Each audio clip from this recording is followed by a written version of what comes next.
ഈ new year resolution എന്നുള്ളൊരു വാക്ക് ഒരു സമയത്ത് ഭയങ്കര ട്രെൻഡിങ് ആയിരുന്നു കേട്ടോ. ന്യൂ ഇയർ ആകുമ്പോൾ തന്നെ എല്ലാവരും ചോദിക്കും, എന്തെങ്കിലും റെസൊല്യൂഷൻ ഉണ്ടോ? എന്താണ് പുതിയ ന്യൂ ഇയർ റെസൊല്യൂഷൻ? അങ്ങനെയൊക്കെ ചോദിച്ചുകൊണ്ട് ഇപ്പോൾ ഞാൻ ആ ഒരു കാര്യം കേൾക്കാറേ ഇല്ല. ഇപ്പം മൊത്തം മാനിഫെസ്റ്റേഷനും പിന്നെ മറ്റേ എന്താ മേശയുടെ അടിയിലിരുന്ന് മുന്തിരി കഴിക്കുന്നതും അങ്ങനത്തെ പരിപാടികളൊക്കെയാണല്ലോ. പിന്നെ കാലം മാറുന്നതനുസരിച്ചിട്ട് ഇങ്ങനെയുള്ള കാര്യങ്ങൾക്കും ചെറിയ ചെറിയ മാറ്റങ്ങളൊക്കെ വരും. ഞാനിതൊക്കെ കാണാറും കേൾക്കാറുണ്ടെങ്കിലും ഇതൊന്നും അങ്ങനെ വലിയ കാര്യമായിട്ട് ഫോളോ ചെയ്യാറൊന്നുമില്ല കേട്ടോ. പക്ഷേ എൻ്റെ ന്യൂ ഇയറിന്, അതായത് എൻ്റെ ബർത്ത്ഡേയുടെ അന്ന് ഞാൻ എന്തെങ്കിലും ഒരു റെസൊല്യൂഷനൊക്കെ എടുക്കാറുണ്ട് കേട്ടോ. കാരണം വയസ്സങ്ങോട്ട് കൂടി വരുമ്പോഴത്തേക്കും നമുക്കൊരു വല്ലാത്തൊരു ഒരു വിമ്മിഷ്ടമൊക്കെ ഉണ്ടാവുമല്ലോ. ഞാനിപ്പോൾ ഇടയ്ക്കൊക്കെ ആലോചിക്കാറുണ്ട്, എന്തിനാണ് എല്ലാ വർഷവും വരണേ? വല്ല 4 വർഷമൊക്കെ കൂടുമ്പോൾ വന്നാൽ പോരെ? എല്ലാ വർഷവും ഇങ്ങനെ വരേണ്ട കാര്യമൊക്കെ ഉണ്ടോ മനുഷ്യനിങ്ങനെ വിഷമിപ്പിക്കാമെന്ന്? ബർത്ത്ഡേ ഒക്കെ വളരെ സന്തോഷത്തോടെയും അല്ലെങ്കിൽ ഭയങ്കര എക്സൈറ്റ്മെൻറ്റോടു കൂടിയൊക്കെ ആഘോഷിച്ചാൽ അങ്ങനത്തെയൊക്കെ ആ ഒരു സമയം അങ്ങ് കഴിഞ്ഞിട്ട് ഇപ്പം ശരിക്കും പറഞ്ഞാൽ ബർത്ത്ഡേ ആവാറാകുമ്പോഴത്തേക്കും ഒരു ചങ്കിനൊരു വേദനയാണ് കേട്ടോ.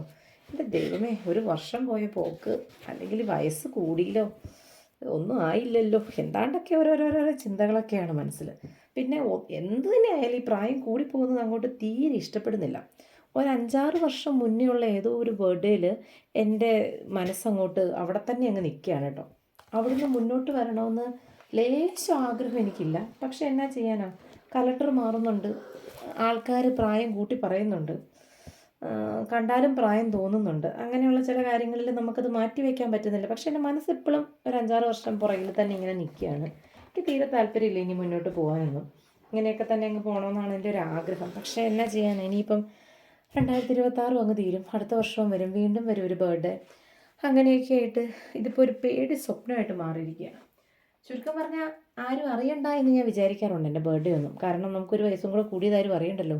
ഓ, ആ കുട്ടിക്ക് ഇത്രയും പ്രായമായില്ലേ, ഓ പിള്ളേരൊക്കെ വളരുന്നൊരു വളർച്ച, അങ്ങനെയൊക്കെ ചിന്തിക്കണ്ടല്ലോ എന്നൊക്കെ വിചാരിച്ച് ഞാൻ മാക്സിമം ആരും അറിയാതെയൊക്കെ ശ്രമിക്കും എൻ്റെ ബർത്ത്ഡേ.